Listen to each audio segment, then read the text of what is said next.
Halo sahabatku yang terkasih, jumpa lagi bersama saya Jonsung, Jesus my Savior. Sahabatku yang terkasih, saya coba ingin menjelaskan kebenaran firman Tuhan sesuai dengan Alkitab mengenai minyak urapan.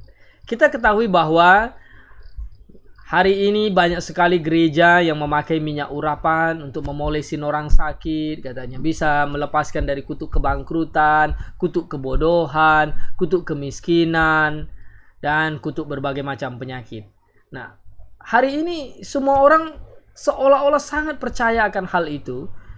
Padahal sebenarnya kita perlu melihat apa dasar Alkitab mengenai minyak urapan itu, ya.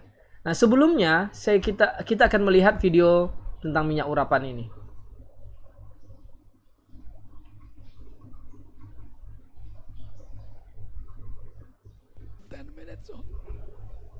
Mau kakak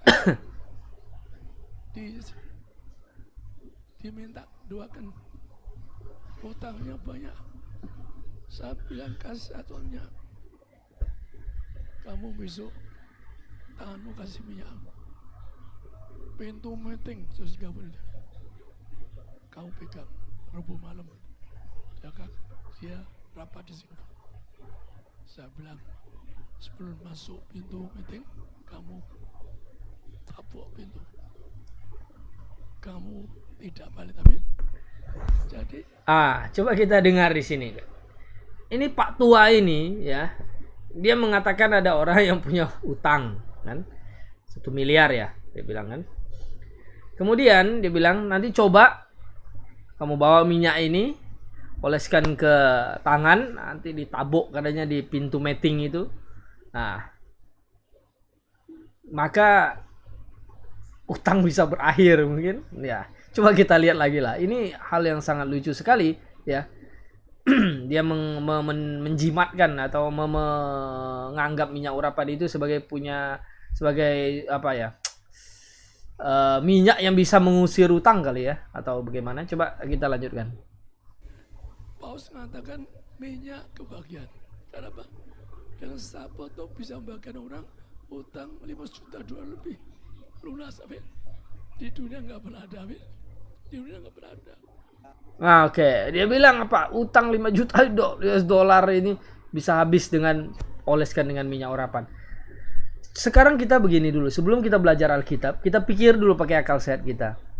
Kalau utang bisa dibereskan dengan pakai jimat-jimat seperti itu, minyak-minyak seperti itu, semua orang ngantri itu. Para pengusaha itu, semua itu, ya, pergi minta itu minyak. Nggak usah banyak pikir bagaimana kayak Jack Ma bisa kaya, Bill Gates bisa kaya, pakai nggak minyak itu? Pikir. Hanya orang-orang pengusaha-pengusaha bodoh, ya, yang mau ditipu dengan cara yang seperti itu, ya. Mari kita lihat di dalam Alkitab. Kalau kita buka di dalam Keluaran pasal 30 ayat 25, ya, sampai yang ke 33 dikatakan begini. Mengenai minyak urapan. Dan kepada orang Israel haruslah kau katakan demikian. Inilah yang harus menjadi minyak urapan yang kudus bagiku di antara kamu turun-temurun. Kepada badan orang biasa janganlah minyak itu dicurahkan, oke? Dan janganlah kau buat minyak yang sama semacam itu dengan memakai campuran itu juga. Itulah minyak yang kudus dan haruslah itu kudus bagimu. Orang yang mencampur rempah-rempah menjadi minyak yang semacam itu, atau yang membubuhkannya pada badan orang awam, haruslah dilenyapkan dari antara bangsa. Nah, sahabatku yang terkasih, Anda lihat di sini aturan minyak urapan yang Tuhan tetapkan kepada Musa, ya, untuk meraciknya dengan memakai rempah-rempah yang spesial. Berfirmanlah Tuhan kepada Musa di ayat 22, ambillah rempah-rempah pilihan, mur tetesan 500 sikal, kayu manis yang harum setengah dari itu 250 sikal, dan tebu yang baik 250 sikal, dan kayu teja, dan seterusnya. Ada racikan yang spesial, yang khusus, yang Tuhan perintahkan untuk meracik minyak urapan. Jadi minyak itu bukan sembarangan minyak, ya, tapi minyak yang sudah diperintahkan dengan cara Tuhan. Ambil rempah-rempah yang khusus, kemudian diracik, dan tidak boleh mengurapi sembarangan orang. Yang boleh diurapi itu imam, makanya Musa mengurapi Harun untuk menjadi imam dan keturunannya, nabi dan raja. Ya. Makanya jabatan Tuhan Yesus itu adalah imam, nabi dan raja karena dia adalah orang yang diurapi. Kalau kita lihat bahasa aslinya, kata yang diurapi itu Mesias, ya. Dari kata dasar Mesias. Kemudian dalam kata Perjanjian Baru bahasa Yunani adalah kata krio yang diurapi. Dasar dari kata Kristus. Jadi, Masia, Yesus, Mesias adalah yang diurapi. Krio, Kristus itu adalah yang diurapi. Jadi bukan sembarangan orang boleh seenaknya kita urapi dia. Ya. Ini sesuatu hal yang sangat konyol yang terjadi. Di mana ada Alkitab menjelaskan kalau diurapi minyak itu bisa bereskan utang, bisa membuat jadi pintar, ya segala macam. Bukan, itu adalah sebuah pelantikan jabatan imam, nabi dan raja. Maka diurapi. Kita lihat bagaimana Samuel mengurapi Daud gitu. Nah, sahabatku yang terkasih dimanapun Anda berada, kemudian kita saksikan lagi satu video. Ini ada anak buahnya Pak Tua ini khotbah lagi tentang minyak urapan. Ya, dia khotbah lagi tuh tentang minyak urapan. Apa yang dikatakan dia? Kita coba lihat di sini. Sungguh menyesatkan. Apa yang harus kita lakukan di masa karantina ini? You have got the vaccine, saudara. Saudara dan saya sudah punya vaksinnya. Oke, kita stop sini. Lihat. Jadi ini pendeta ini mudah ngaku ya, pendeta ya. Ya, mungkin diangkat oleh Pak Tua tadi jadi pendetanya, pembantunya. Ya. Dia mengatakan ketika suasana pandemi virus corona ini menjalar kemana-mana mewabah, dia bilang kita sudah temukan vaksinnya, sudah ada vaksin dari virus corona itu. Padahal ilmuwan para saintis sampai hari ini masih meneliti bagaimana cara menemukan vaksin yang baik itu bagaimana untuk melawan corona itu. Tapi dia lebih dahulu, ini sebulan yang lalu kira-kira. Ya, ini sekarang bulan Mei, tanggal 22 ya. Dia bilang dia udah temukan sebulan yang lalu vaksin itu, virus corona itu. Apa itu vaksinnya? Coba kita lihat videonya. Nah, kita lihat apa sesungguhnya yang dia katakan mengenai vaksin, dia bilang. Nah, vaksin corona ini kan jadi bahan olokan nanti kita kekristenan ini. Jadi bodoh sekali gitu loh. Punya kesembuhannya, sudah punya mukjizatnya, sudah punya yang namanya vaksin. Saya minta tolong botol minyak urapan saya. Sudah punya apa? Vaksin. Amin. Apa vaksinnya Pak Pendeta? Alkitab katakan you have got the vaccine. Vaksinnya yang pertama, saudara dan saya telah diberi yang namanya the power of oil and wine. Ini vaksinnya. Oke. Nah, lihat, bayangkan. Dia memproklamirkan bahwa dia sudah memiliki vaksinnya, yaitu minyak urapan. Oil dan wine. Dengan anggur perjamuan kudus maksud dia.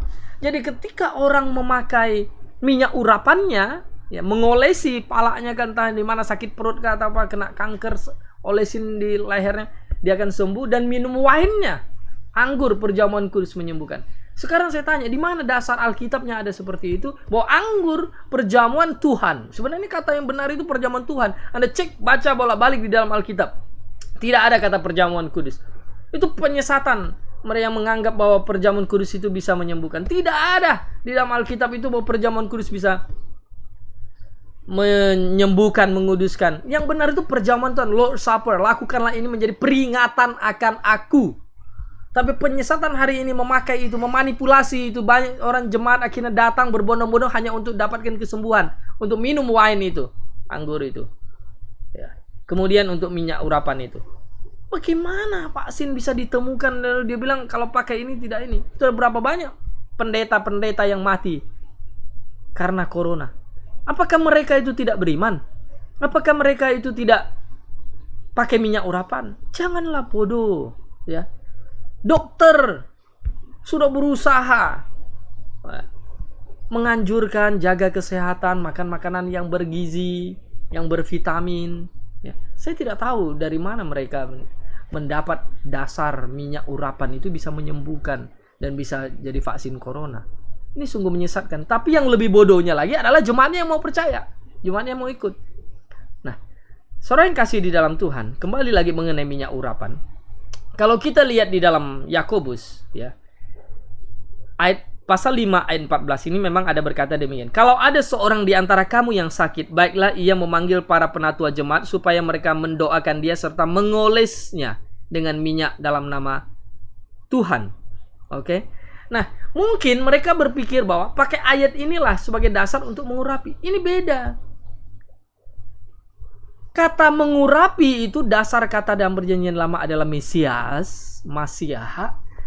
Dasar dalam perjanjian baru adalah krio, sedangkan yang ini adalah mengolesi, bukan mengurapi. Mengolesi dari dasar kata alepo.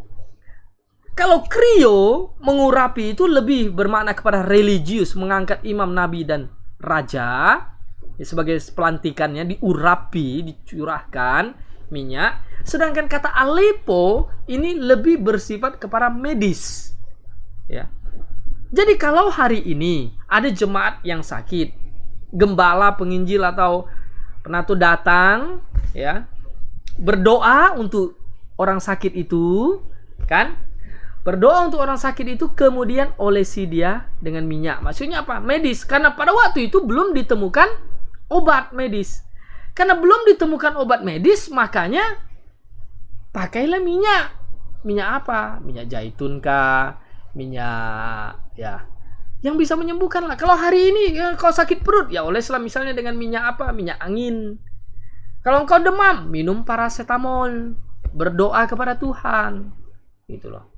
Jadi bukan minyak itu yang dikhususkan dijadikan jimat mistik bisa menyembuhkan, tetapi ya, doa kepada Tuhan, kemudian kita berusaha penyembuhan medis. Nah, jadi kalau hari ini ada orang yang sakit, bawa ke dokter, sembuhkan, kasih obat sesuai dengan penyakitnya. Kemudian gembala, hamba Tuhan doakan. Nah, itu maksudnya yang benar. Bukan sekarang kemana botol minyak itu entah bimoli kan, entah apalah, mungkin minyak apa ya, dioleskan atau apa segala macam. Ini penyesatan. Jadi sahabatku yang terkasih dimanapun Anda berada, ya, saksikan terus video saya. Nanti selanjutnya saya akan memberikan pertanyaan-pertanyaan kuis.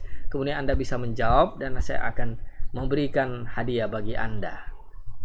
Tetap bersama saya John Sung. Ya, jika Anda suka dengan pelayanan yang saya lakukan, tolong like, subscribe, dan share. Agar banyak orang mengerti kebenaran firman Tuhan dan mereka beriman di dalam kebenaran Alkitab firman Tuhan satu-satunya. Bersama saya John Sung, Jesus my Savior.